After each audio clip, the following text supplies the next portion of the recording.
Hello there. I'm Joe Ruggiero, and welcome to my podcast, Inspired, and the people who inspire me. You're in for a real treat this morning. I'll tell you, we've got a gentleman who is a legend, really, author of the book Get Mahoney, Jim Mahoney. From Gable to McQueen, from the Rolling Stones to U2, Jim Mahoney's job as a Hollywood press agent was to polish stars and make sure they continued to shine brightly. He earned a reputation as one of the best press agents in the business.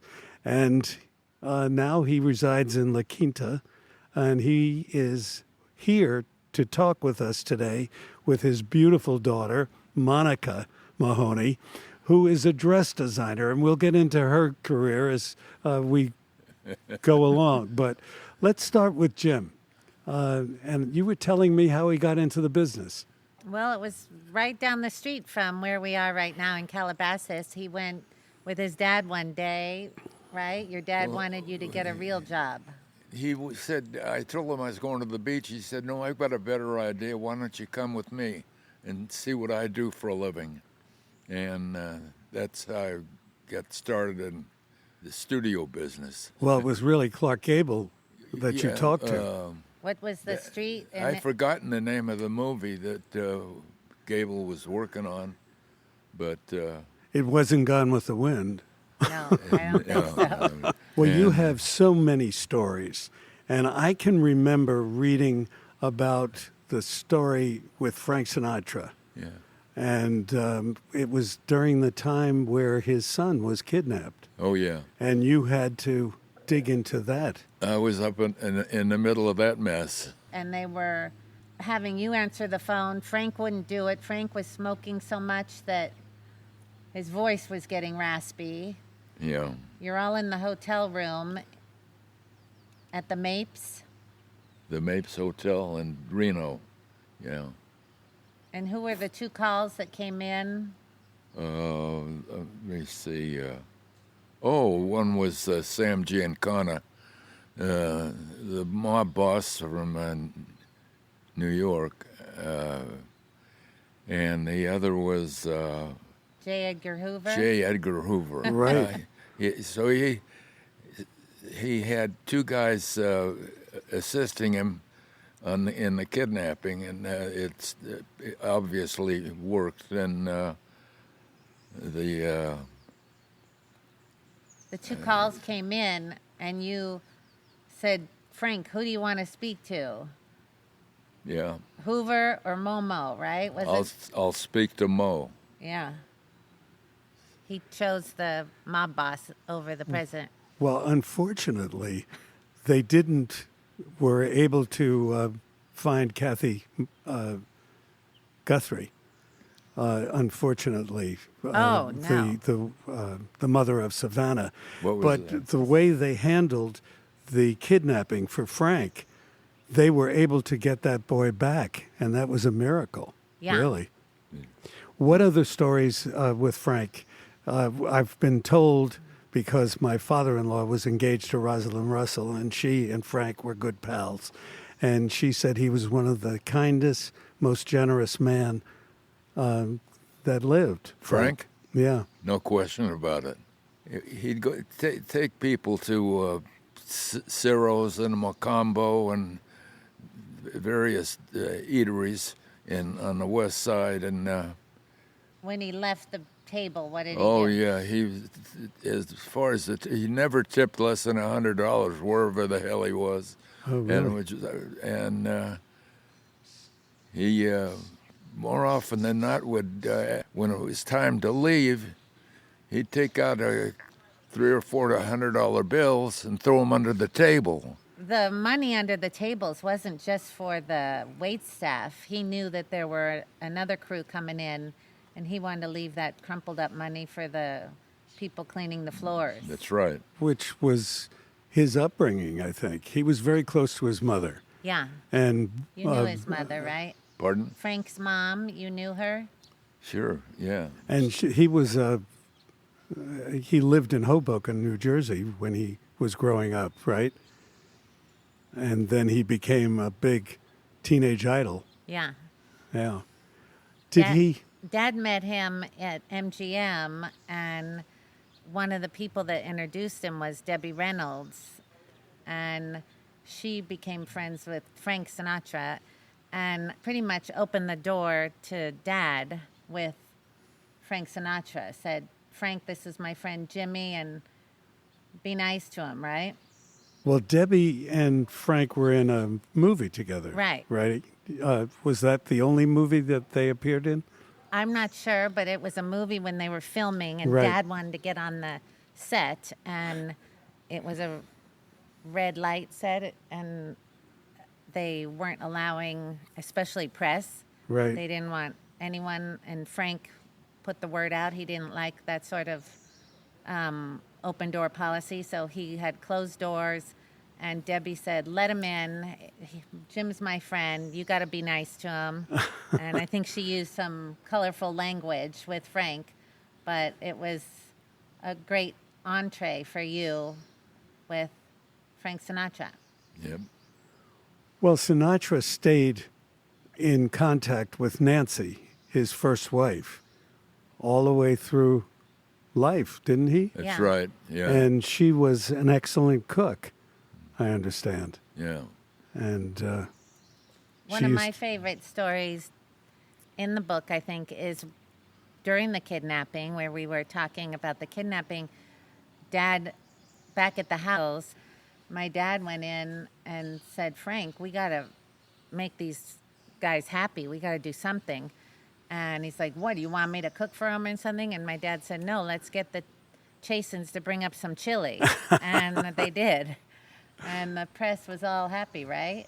It was first kidnap ever catered by Jason's. that's right.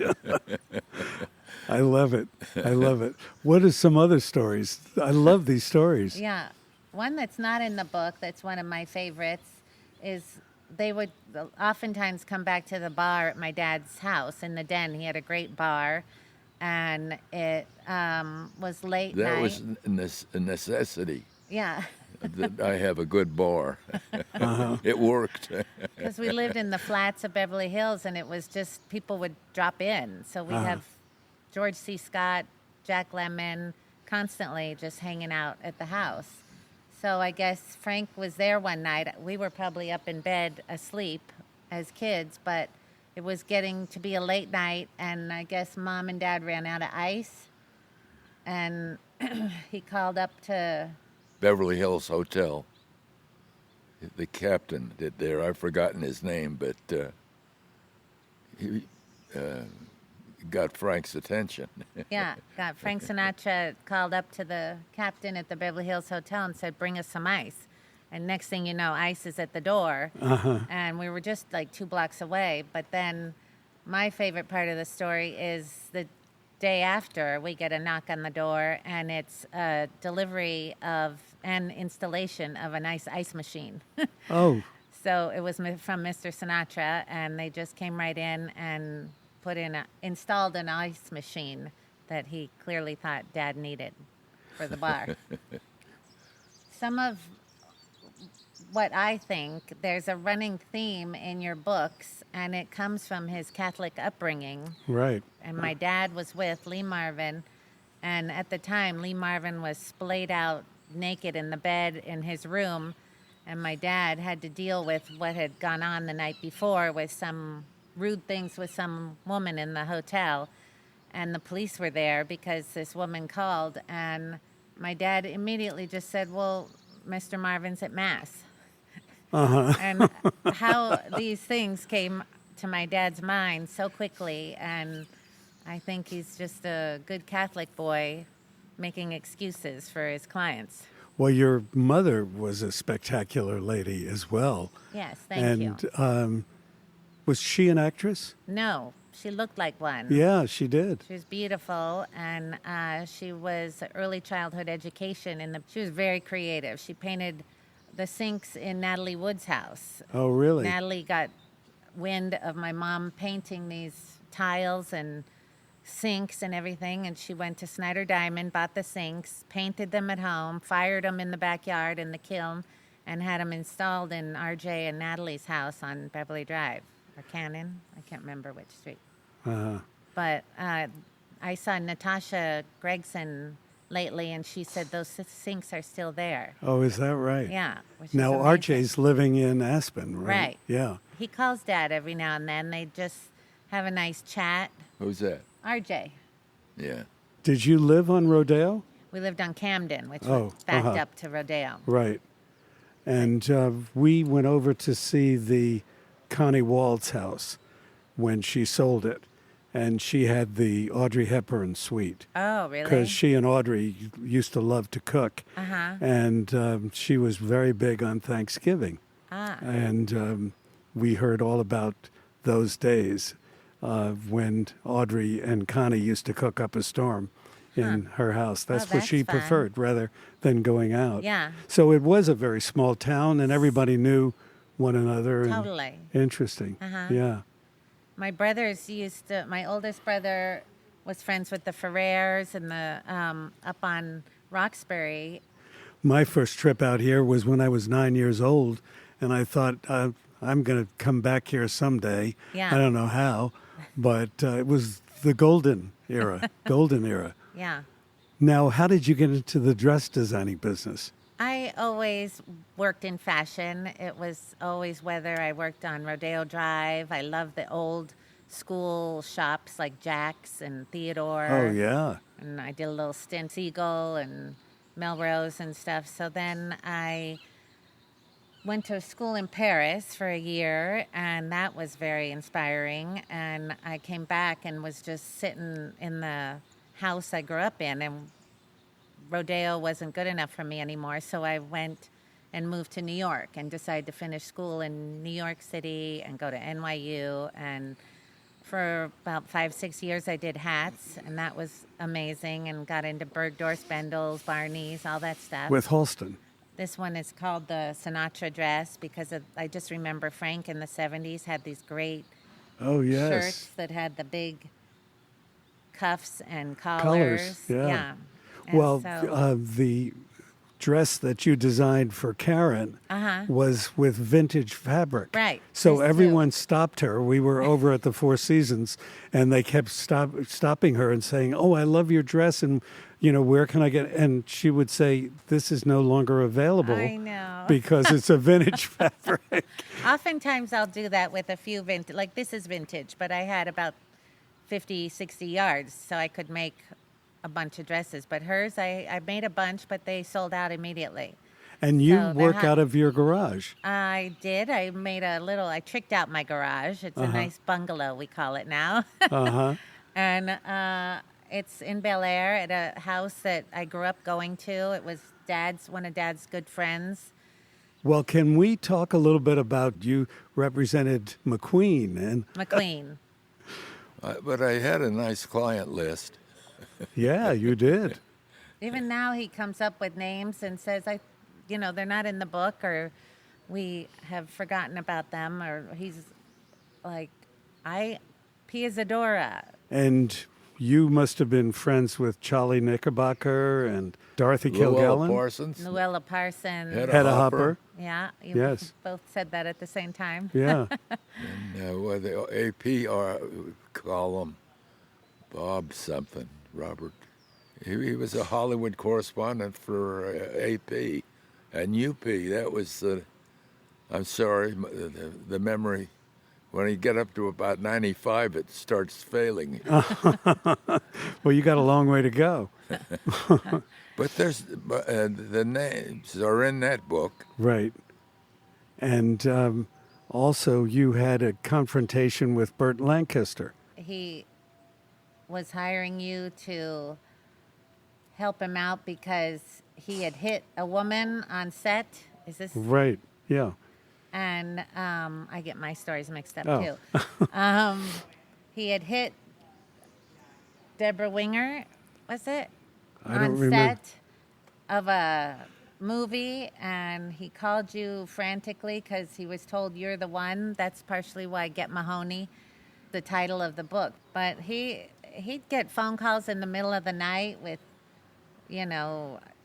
Jack Lemmon's wife was up to something and in the slammer, or someone was somewhere getting into trouble and he'd have to go. Right.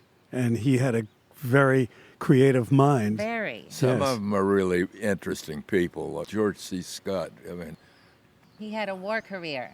And one middle of the night, they called Dad from down in San Diego, and the guys call and say, the captains are calling, and is this Jim Mahoney? We were given your number. We've got George C. Scott here, and he wants to re-enlist. Well, Jimmy Stewart was a big pilot, wasn't he, in the Air right. Force? Yeah. I don't know if Jimmy Stewart was ever a client, was he? I think he retired a brigadier general. Yeah, yeah.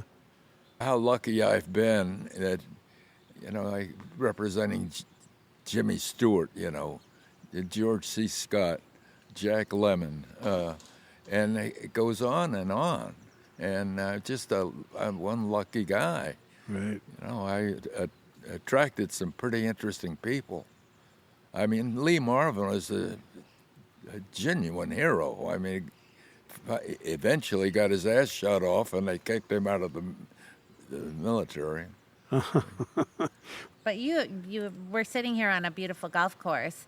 Dad spent a lot of his time while we were younger on the golf course, and it wasn't just golf. You look at his roster, as we were talking about before, he'd play with Jimmy Stewart and play with Right. Fred Astaire. At the Bel Air. Glenn Campbell, Bel Air Country Club, all over the place. They traveled through Europe, and what I think is genius is a lot of his meetings would go on the golf course, but then they'd create golf tournaments, and Dad, of course, was asked to bring in the celebrities for the golf tournaments. Right. So it's Bob Hope Desert Classic, and it was the Pebble Beach Pro-Am at Dinah Bing Shore. Crosby Pro-Am, Dinah Shore, Uh-huh. And so it was a natural for him to bring in all the celebrities, right? The amazing thing is I look around, I've lived here all my life, never been here. Really? I mean, how could that Well, be? this was the old Warner Ranch, and many, many movies were filmed here. And as a matter of fact, the barns from National Velvet with Elizabeth Taylor are still standing. And Wow. I say to the gentleman who owns this club that they should get the Conservancy to restore those buildings because it's Hollywood history. Totally. But you'll enjoy the photos. I hope you're going to stay for lunch. Thank you. The photos taken here when it was Warner Ranch. This was Harry Warner's vacation Well, then home. you've probably been here when it was that and not the country club. You've probably been on No. this land. No. Okay. Because all of the studios had locations. Paramount had its location, Yeah. but this was Warner Brothers. Okay. Yeah. And so we're on hallowed land. That's Wow. what makes me so excited to be here. Do you play golf? No, but my son was a scratch handicapper. Really? Yeah. He loved golf. Where'd he play? He played here. He played at Bel Air. He worked for Really? Tom Yeah. Snyder. And Tom used to love to bring him to Bel Air. He was his ringer. Well, I really thank you so much for taking this time Well, this and is being a here joy. with us. I see your name forever. Well, I hope so. I used to be somebody, but I'm not anymore. We love being But, here. It's a gorgeous setting, and we're so delighted to be invited. Well, I hope that you'll stay for lunch. I think we will.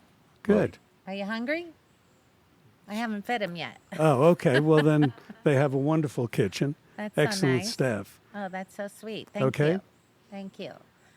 Thank Thanks you. for having us. Thank you. I love this being here with you, Dad, and I love having the interview with you because you've inspired me. Thank you. Thank you.